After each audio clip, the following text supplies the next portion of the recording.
Hello again, I'm Will. I'm a system medical student of UI, and on this channel we make videos about medical school admission and personal development.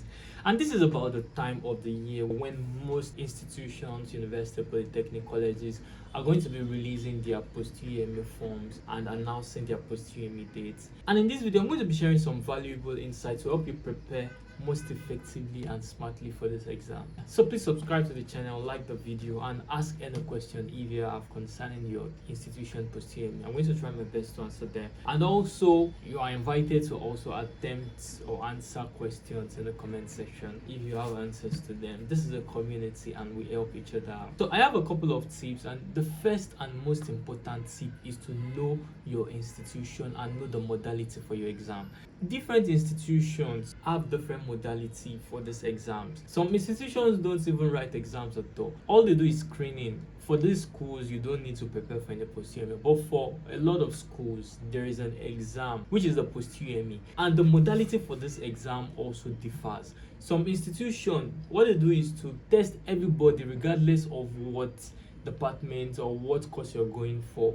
Everyone is tested on the same thing. Like the schools test you based on English, math, and general knowledge. It doesn't matter whether you want to study law or engineering or economics or medicine. Everyone is going to get the same kind of question.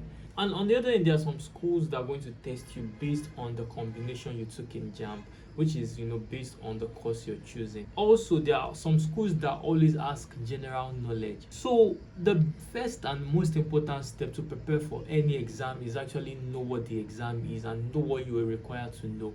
Like, it's very important to know what is required of you to be able to prepare effectively.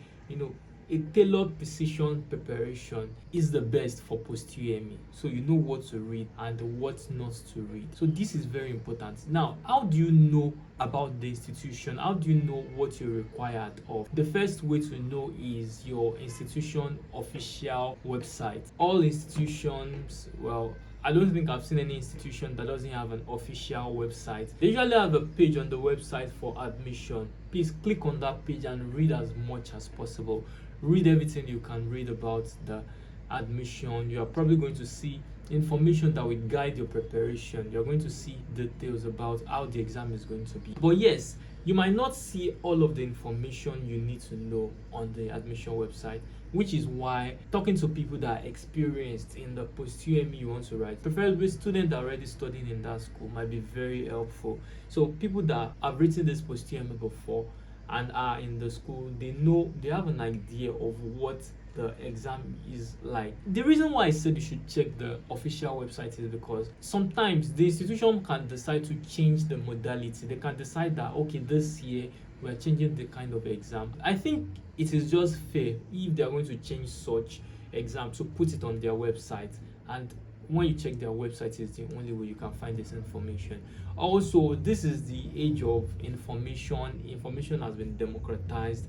You have your phone. As you're watching me, you can actually simple Google search about your PostUTME. You're going to find a lot of information that I can provide in this single video, because this video is addressing a very large audience, but there are a lot of articles already online that explains the PostUTME requirements of the institution you choose. Know things like how many minutes you're going to be given in the exam, whether it's going to be CBT or paper, know whether you'll be given a calculator in the exam. Or all those things are important things to consider that will tailor your preparation, because you are supposed to be preparing based on all this information. Tip number 2 is to start preparing early. I really hope you've been preparing for the PostUTME all this while, and this video is meant to encourage you. Maybe you've relented. This video is meant to give you the ginger to go hard so you don't go home.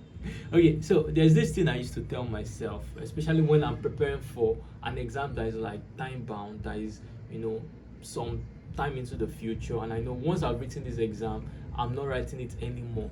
This kind of exams, I tell myself I'm going to give all it takes. I'm going to put in all my efforts. I'm going to put in my very best, because I know I want to just write this exam once and never ever have to write it anymore. That's kind of what motivates me to put in extra ridiculous amount of work. You can see me sit down for several hours studying. Even when I'm doing something else, probably doing the dishes, doing something else entirely that is not studying, I'll still be thinking about the book. There's this kind of obsession in a good way of the exam that I'm not scared, but I'm just, preparing for it because I want to just get it done and get it done forever. If you've not started already, please start now. And if you've started already, here is your cue to intensify the preparation. Tip number 3 is to practice a lot of past questions. Practice a lot of past questions. Please practice a lot of past questions. The reason is because for PostUTME, the time might feel short. I've heard a lot of students complain about this. They say, oh wow, I entered the exam, or it seemed like the time disappeared. I think one reason why this happened is because they did not practice well enough.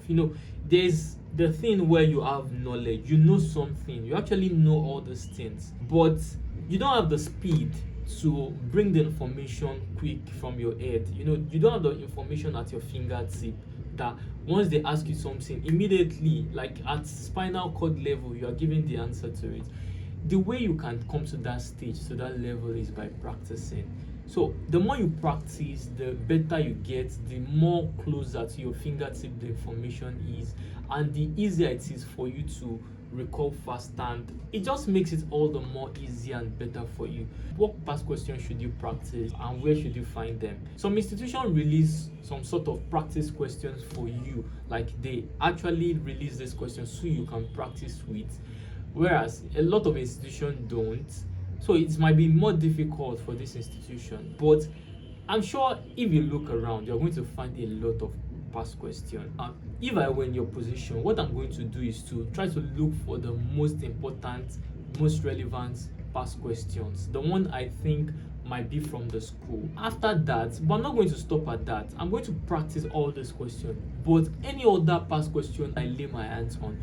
But that first thing I said in the video is that you should know the modality of the exam. You should know what kind of question. So if you see a past question that is not following that modality, you know that this is not worth your time, because that's not what you're going to be asked. But every other past question that is relevant to that, I'm going to sit through it and solve all of it. It takes a lot of pain, it takes a lot of hard work, but I think this hard work is worth it. It's worth it because first, it helps you gain, puts you in a competitive spot to gain admission. Second thing is that it actually improves your knowledge. It's going to help you in your first year of university or polytechnic or college, whichever you're going to, because that stage is basically continuation, or just like you're refreshing what you did in secondary school. I think it's going to help a lot. So please practice a lot of past questions. So another thing to do is now to focus on speed and accuracy. While you're practicing the question, set time for yourself based on the time you're going to be given in the exam. Try to build that speed while you're practicing, so that when you get to your exam, that's not the first exam you're doing. You've done several exams, you've simulated the exam conditions several times before you get to the real exam, and make it feel like your real exam. Like when you get to the exam hall, let it feel like, oh, this is just another session of my practice question or my practice question session. Get used to practicing a lot, and it's going to be much easier for you in the exam. Tip number 6 is to join study groups. You can find study groups a lot of places. There are always links flying around on WhatsApp, Telegram, on Facebook for PostUTME study group. Here you can find a lot of these materials I've talked about. You can find past questions. That's where you'll find a lot of past questions flying around, and you find them for free. So if you can find a study group, please join them. But make sure that you are not being distracted, and be wary of people that, there are people that tend to take advantage of students' naivety to scam them or get money from them. So be careful of this kind of people. Besides that, find groups where you brainstorm with your friends and get materials that can be very helpful. Tip number 7 is to stay updated concerning the PostUTME. So make sure you're following the official website to make sure that you don't miss important information like important dates and stuff. Make sure you are always there. And another place you can get information is myschool.ng. I really like how there's PostUTME news. You can get the information concerning your school's PostUTME there.